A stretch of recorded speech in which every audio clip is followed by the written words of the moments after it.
महाराष्ट्रातील 12 जिल्हा परिषद आणि 125 पंचायत समितीच्या निवडणुका होत आहेत। या निवडणुका ओबीसी बहुजन आघाडी पूर्ण ताकदीने लढणार असल्याची माहिती ओबीसी बहुजन आघाडीचे अध्यक्ष व माजी आमदार प्रकाशराव शेंडगे यांनी कोल्हापूर येथे झालेल्या पत्रकार परिषदेत दिली।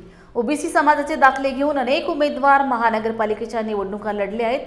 त्याची सत्यता पडताळण्यासाठी चौकशी समिती नेमून चौकशी करणार असल्याचे शेंडगे यांनी सांगितले।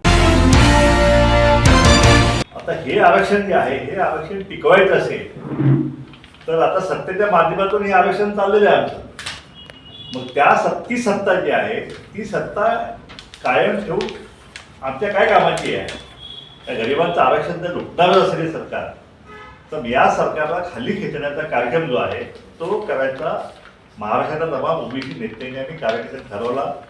परंतु त्याला खाली खेचायचं असेल तर राजकीय व्यासपीठ पाहिजे आणि म्हणून सर्वानुमते ओबीसी बहुजन आघाडी या पक्षाची स्थापना जी आहे ती करण्याचा निर्णय झाला। 2 वर्ष झालं या पक्षाचं रजिस्ट्रेशन जे आहे ते थांबवण्याचा कार्यक्रम या ठिकाणी झाला आणि आत्ता आम्ही कोर्टाच्या माध्यमातून जे आहे आता ह्या निवडणुकीच्या थोडंसं आधी आम्हाला हे रजिस्ट्रेशन मिळालेलं आहे।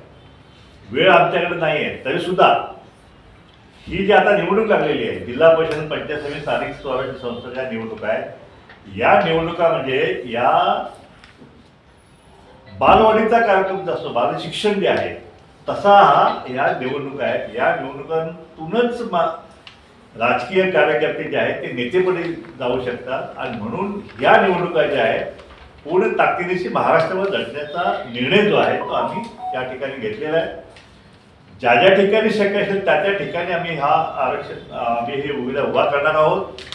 ज्या ज्या ठिकाणी सत्ताधारी पक्षांच्या माध्यमातून किंवा प्रस्तावित पक्षांच्या माध्यमातून जे बोगस कुणबी दाखले घेऊन त्या आरक्षित पदावरती 27% आरक्षण असणाऱ्या ह्या 12 जिल्हा परिषद निवडणुका आहेत। ज्या ठिकाणी हे बोगस कुणब्यांचे दाखले घेऊन उभे आहेत त्यांना सुद्धा पाडण्याचा कार्यक्रम जो आहे तो ओबीसी समाज केल्याशिवाय राहणार नाही आणि त्याचप्रमाणे ज्या ठिकाणी ओबीसी मूळ ओबीसी कार्यकर्ते या ठिकाणी निवडून लढवत आहेत त्याला निवडून आणण्याचा सुद्धा निर्धार जो आहे तो ओबीसी समाजाने केलेला आहे। आम्ही ह्या आरक्षित पदावरती मूळ ओबीसीलाच आम्ही जागा देणार आहोत। परंतु आता आम्ही रिझल्ट बघितला तर त्या ठिकाणी सगळे घरंदाज मराठी जे आहेत त्यांचीच नातेवाईक हे बोगस कुटुंबाचे दाखले घेऊन ओबीसी पदावरती आज तिथे नगरसेवक झालेले आपण पाहिले। हे सगळे नगरसेवक झालेले आहेत। हे सगळ्यांना आम्ही त्याला कोर्टामध्ये आव्हान देणार आहोत। त्यांचे दाखले जे आहेत ते बोगस दाखले कसे आहेत हे आम्ही सिद्ध करणार आहोत। आरटीआयच्या माध्यमातून सगळे दाखले आम्ही काढणार आहोत आणि एक जागा जी आहे एक जागा सुद्धा आम्ही त्यांना जाऊ देणार नाही। आता त्यांनी दाखले घेतलेले आहेत परंतु अजून जात पडताळणी समिती अजून हे क्लिअर व्हायचं आहे। त्या ठिकाणी सुद्धा आम्ही आमचे कार्यकर्ते जे आहेत त्या ठिकाणी त्याचे मूळ हे मराठा कसे आहेत हे मूळ कुणबी नाहीत हे आम्ही सिद्ध करू त्या ठिकाणी।